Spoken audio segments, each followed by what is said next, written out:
Hey guys, so we're here back again with another review, and today we'll be taking a look at the McFarlane Toys Gold Label Walmart exclusive DC Multiverse Batman. So without further ado, let's get into it.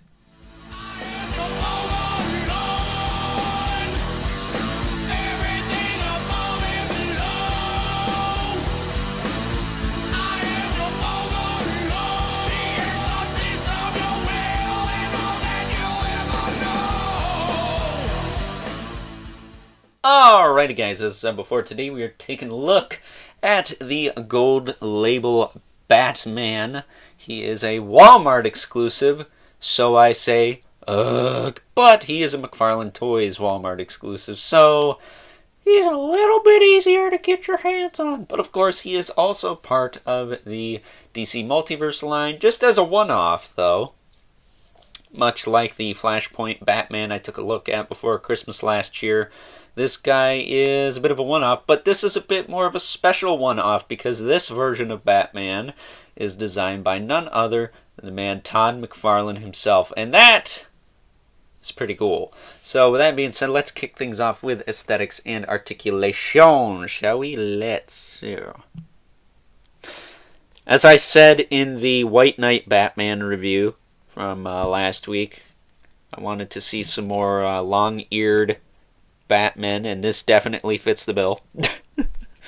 McFarlane did do, Batman versus Spawn in the 90s, and he looked a lot like this, albeit with a little bit less gear around his hips and crotch area, but and a different cape. He didn't have the little Spawn curls on the top, but I digress. I will say, speaking of the cape, I did completely remove this rubber overlay piece.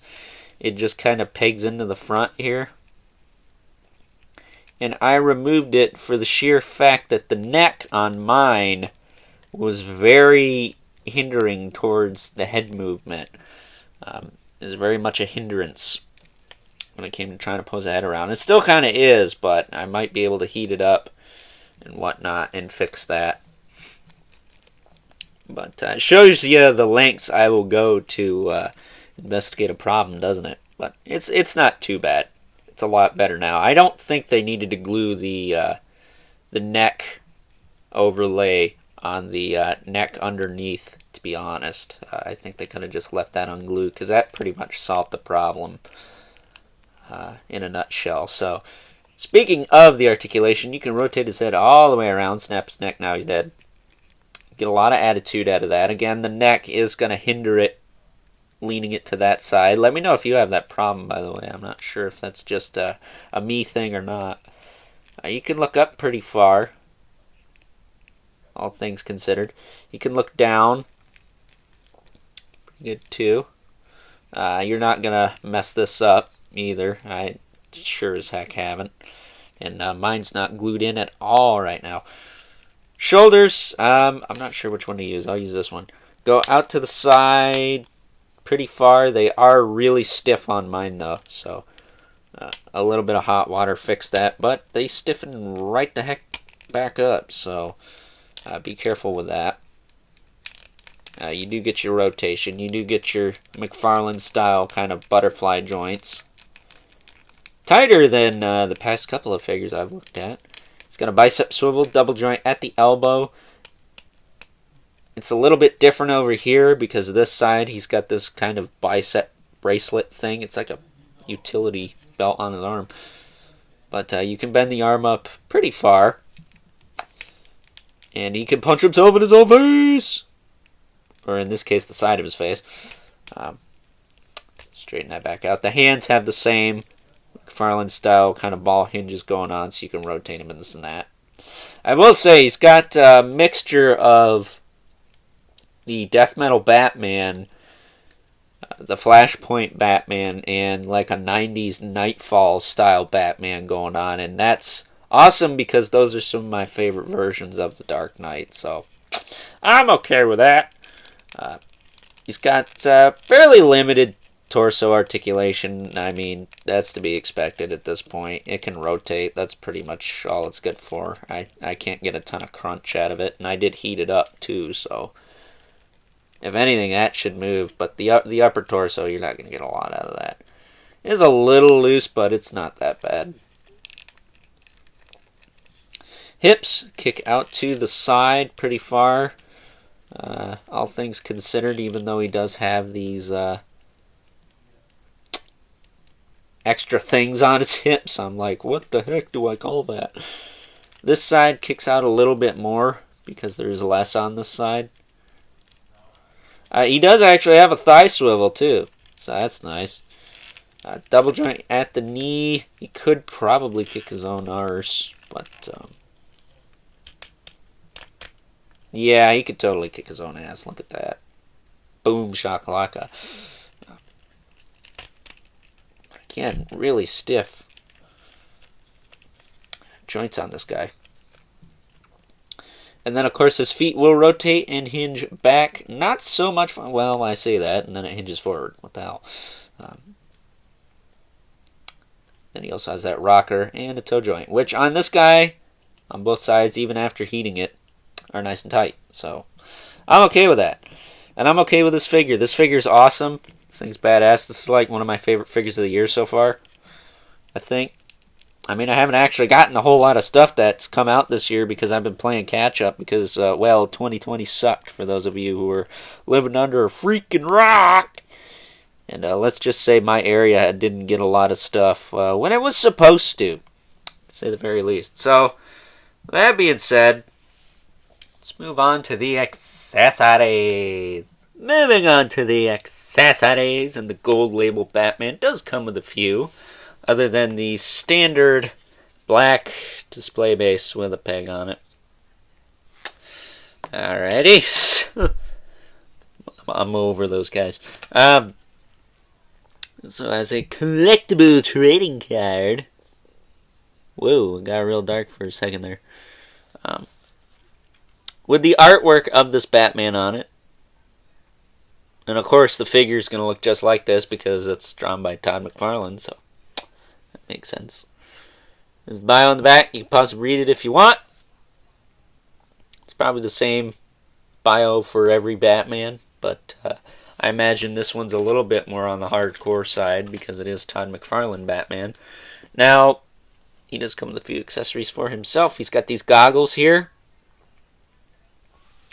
which you can easily slip over his ears. And what I like to do, I did this in the Firefly review, is I kind of, boop the camera there, bop the camera. I kind of like to have him sitting on his forehead like this.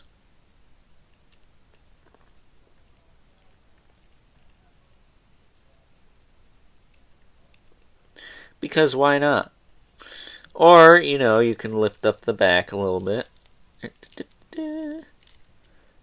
Put him over his eyes. So you can be all teched out. But again, I prefer to just kind of have him up on his head like this.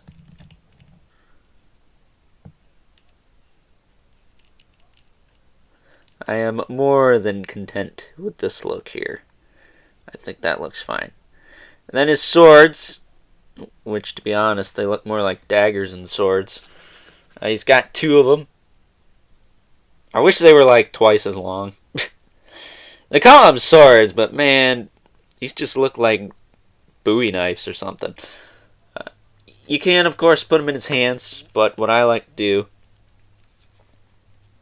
store him in his back. Holsters like this. And I believe the Amazon exclusive variant of this guy is going to have a batarang instead of the goggles. And his swords are going to have like kind of the little pirate guard on the front, like a cutlass. So, there you go. He's got his two swords and his goggles. Well, with that being said, let's take a look at some size comparisons. Taking a look at some size comparisons, here is the gold label Batman next to a couple other cool renditions of Batman from the DC Multiverse line by McFarlane Toys. We got the White Knight Batman that I took a look at last week on the left, and the Target exclusive Flashpoint Batman on the right. Up next, here he is next to another cool rendition of Batman. Got the Batman Who Laughs on the left, as well as the only other gold label figure I have at the moment anyways. Got the Mandarin Spawn on the right. And last but certainly not least, got our two regulars, the Mythic Legion's Brother Mandibulus on the left, and the Mortal Kombat 11 Spawn on the right. So with that being said, time to wrap things up with some final thoughts. Overall, and well, I think I have enough Batman at this point. I know, deja vu, right? I gotta be honest here, this is a pretty cool rendition of The Dark Knight by Mr. Todd McFarlane himself. As you all know, he is the designer of this particular version of Batman, and I think this is one, if you don't get this one, definitely get the Amazon exclusive version. I think I kind of like the colors on that one more, but I'm completely satisfied with this one here. I don't mind the goggles. I think that's cool. I don't mind the gold swords. I think that's cool as well. You know, I have a lot of Batman figures with gold on them, so that doesn't bug me too much, and it kind of goes with his utility belt. But, all that being said, I think this is possibly in like my top 5 favorite versions of Batman I've gotten from the McFarlane Toys DC Multiverse line at this point. He's right up there with the Batman Who Laughs, the Death Metal Batman, Devastator, Hellbat, Merciless, figures like that. A lot of which don't really look a whole lot like Batman now that I think about it. But that just goes to show you I have a completely different taste compared to most people.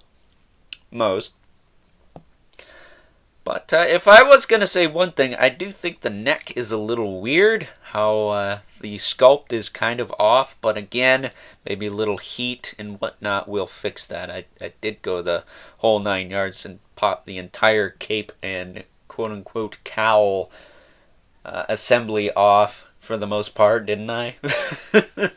Just to try and fix that, so I don't know. But with all that being said, I would highly recommend you pick up one of these versions, or one of the versions of this figure, I should say, whether it's this one or the Amazon version. I'm not sure if this one's still available on Walmart.com. He was in and out of stock here and there throughout the past week, so maybe you'll get lucky and it'll pop up again. Him and Mandarin Spawn seem to be the only things available from this gold label series at the moment, though. At least regularly. I haven't seen the Witcher figure or the, what was the other ones? The Marauder from Doom, which is like all bronze or something, and then there's like an Arkham Batman that's all gold, and I believe the Necron Warrior, but it's the unpainted kind of artist-proof version of a figure I reviewed quite a while ago. Check that out if you haven't already. But with that being said, I hope you guys enjoyed this review. Don't forget to like this video, hit that subscribe button, and the notification bell so you know whenever I upload more reviews like this one. As well as leave a comment in the comment section below. Let me know what you think of this figure. And let me know if you want to see McFarlane put out figures based on his designs for other DC characters. I think it'd be really cool if we got a Superman and a Wonder Woman to kind of have a Justice League trinity, as it were. So I think that would be awesome, in fact. But with that being said, keep the comments civil, because the world sucks enough as it is. And until next time, I will catch you guys later.